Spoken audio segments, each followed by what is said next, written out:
बिस्मिल्लाहिर्रहमानिर्रहीम। अस्सलाम वालेकुम स्टूडेंट्स। आज हम लास्ट प्रॉब्लम कर रहे हैं पैरेलल सर्किट और सीरीज़ सर्किट के हवाले से। तो आज का जो प्रॉब्लम है हमारे पास वो ये है कि determine the current through each element end voltage drop across each element. अब हमारे पास ये एक सर्किट गिवन है जिसमें हमें पोटेंशियल डिफरेंस गिवन है, हर जो रेजिस्टर है उसकी रेजिस्टेंस गिवन है। अब हमसे पूछ रहा है कि R1 रेजिस्टर जो है इसमें वोल्टेज कितना ड्रॉप होगा और इसमें करंट कितना फ़्लो होगा। R2 R3 इन दो रेजिस्टर्स में कितना वोल्टेज ड्रॉप होगा और कितना करंट फ़्लो होगा। तो सबसे पहले तो हम जो स्टेप करेंगे वो ये होगा कि हम इस सर्किट की जो है टोटल रेजिस्टेंस फाइंड करेंगे, इसके अंदर जो टोटल करंट फ़्लो कर रहा है वो फाइंड करेंगे और टोटल वोल्टेज तो हमारे पास गिवन है 100 वोल्ट। तो वो सॉल्व करके फिर उसके बाद देखेंगे कि कौन से कनेक्शन में है, सीरीज़ में, पैरेलल में। और वो जो लॉजिक हमारी होती है कि सीरीज़ में एक करंट जो है सेम रहता है और पैरेलल में वोल्टेज सेम रहता है, तो उस फार्मूले के थ्रू हम जो हैं मुख्तलिफ रेजिस्टर्स जो हैं ये हमारे पास, इनकी रेजिस्टेंस और करंट और वोल्टेज फाइंड कर लेंगे हर किसी की अलहदा अलहदा। तो सबसे पहले इसकी टोटल रेजिस्टेंस फाइंड करने के लिए और टोटल करंट फाइंड करने के लिए हमने देखा कि ये दो रेजिस्टर्स हमारे पास पैरेलल में कनेक्टेड हैं, R2 एंड R3। तो इनको हमने सोल्व किया उस फार्मूले के साथ के 1/R1 प्लस 1/R2। तो R1 मल्टीप्लाई R2 हो जाएगा अपॉन R1 प्लस R2 हो जाएगा। तो ये वही किया है हमने। तो इसका जो RC रिजल्टेंट रेजिस्टेंस आएगी इसकी, वो आएगी 6.66। तो ये हमने जो है इन दो रेजिस्टर्स की जगह पर ये एक रेजिस्टर लगा दिया। अब ये दो रेजिस्टर्स हमारे पास सीरीज़ में कनेक्टेड हैं। तो सीरीज़ का सिंपल फार्मूला होता है कि हम ऐड करते हैं उनको।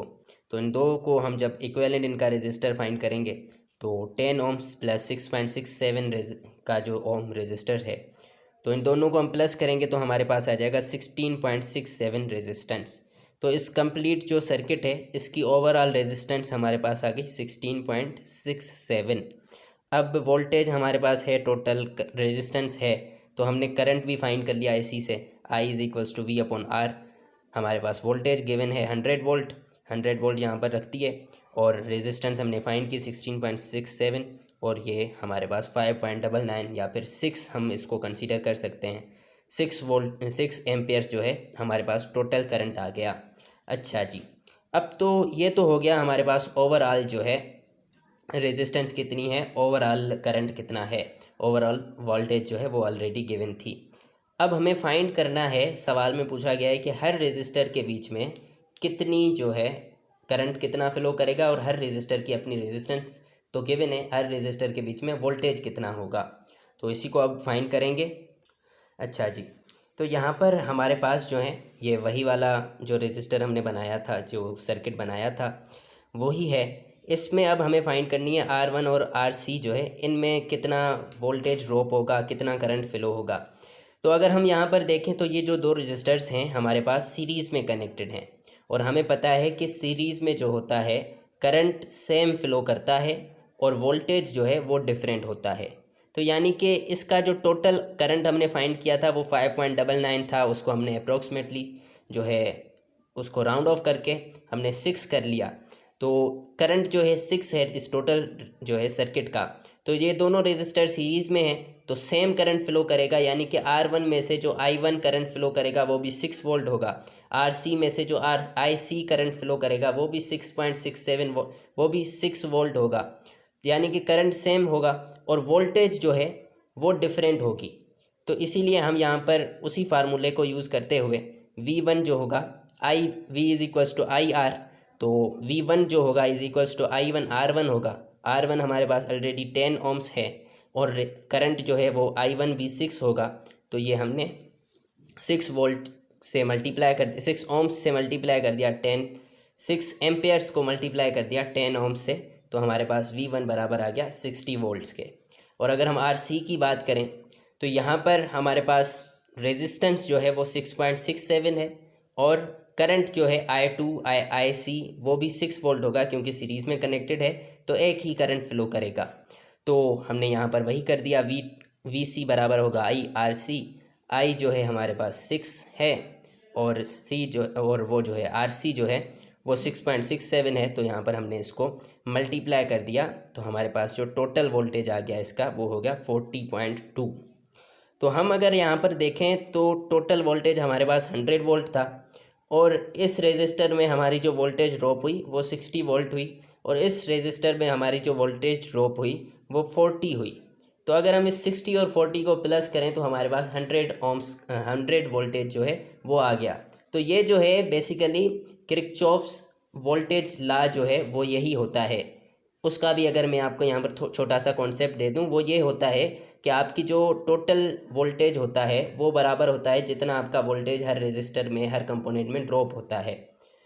तो ये जो है 100 वोल्ट बराबर होगा 40 + 60। तो आंसर हमारे पास जो है दोनों साइड्स बराबर हो जाएंगी तो ज़ीरो आ जाएगा। अच्छा जी, अब ये तो हो गया इस रेजिस्टर में से जो है हमने फाइंड कर लिया कि करंट कितना होगा, वोल्टेज कितनी होगी। लेकिन हमने ये जो रेजिस्टर है ये इक्विवेलेंट लिया था दो रेजिस्टर्स के, ये जो हमने स्टार्टिंग में लिया था, ये दो रेजिस्टर्स पैरेलल में कनेक्टेड थे। अब इस RC में से हमें R2 और R3 में से कितना करंट और कितना वोल्टेज होगा वो फाइंड करना है। अब इस RC के लिए हमने जो फाइंड किया है कि हमारे पास करंट जो है वो 6 एम्पियर्स है, वोल्टेज जो है वो 40 है और रेजिस्टेंस जो है ओवरऑल वो 6.67 है। तो अब अगर हम यहाँ पर देखें तो ये जो है R2 और R3 दोनों पैरेलल में कनेक्टेड हैं। अब ये पैरेलल में कनेक्टेड हैं तो हमें पैरेलल का पता है कि वोल्टेज जो है वो सेम होता है। तो अगर हमारे पास RC का टोटल वोल्टेज 40 है तो R2 में से भी V2 जो होगा वो 40 होगा, R3 में से जो V2 होगा इसका V3 वो भी 40 होगा, जबकि करंट जो है वो डिवाइड हो जाएगा। तो इसीलिए हमें यहाँ पर बेसिकली फाइंड करना है इसमें से करंट कितना जो है फ़्लो करेगा। 6 टोटल है हमारे पास 6 एम्पेयर, 6 एम्पेयर्स में से इस रेजिस्टर में से कितना जाएगा, इस रेजिस्टर में से कितना जाएगा। तो अब वही हम फाइंड करेंगे कि I2 जो होगा इसमें से जो करंट फ़्लो करेगा वो होगा V2/R2। तो ये हमने यहाँ पर वो लिख दिया फार्मूला। तो I2 = टोटल वोल्टेज हमारे पास RC की 40 थी और रेजिस्टेंस इसकी हमारे पास 20 है, तो I2 जो है यहाँ पर 2 एम्पेयर्स होगा। और I3 की अगर हम बात करें तो I3 का भी वही सेम प्रोसेस होगा V3/R3। तो V3 हमारे पास 40 है वही, क्योंकि सेम वोल्टेज जो है होगा दोनों रेजिस्टर्स में, और जो है R3 हमारे पास 10 ohms है। तो इसको हम सॉल्व करेंगे तो हमारे पास 4 एम्पेयर्स का करंट आ जाएगा। तो ये जो है बेसिकली अगर हम इसको भी अगर देखें तो ये किरचॉफ्स जो करंट लॉ है उसको फॉलो कर रहा है। वो यही कहता है कि किसी भी नोड में से अगर आप जो है जैसे टोटल करंट हमारे पास 6 था तो करंट डिवाइड होने के बाद जो है हमारे पास उसके इक्वल ही आएगा। 2 और 4 जो है 6 आ गया और 6 = 6, तो इसका आंसर भी 0 आ जाएगा।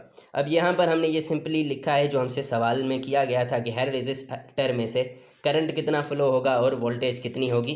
तो हमारे पास जो पहला रेजिस्टर था R1 उसमें से रेजिस्टेंस उसकी 10 ohms गिवन थी, करंट जो है 6 एम्पेयर उसमें से जाएगा और वोल्टेज ड्रॉप जो है उसमें 60 होगी।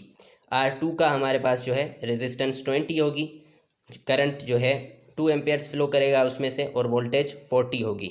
R3 जो है उसमें से 10 ohm रेजिस्टेंस हमें गिवन थी। I जो है करंट हमारे पास 4 एम्पेयर होगा और वोल्टेज 40 होगी।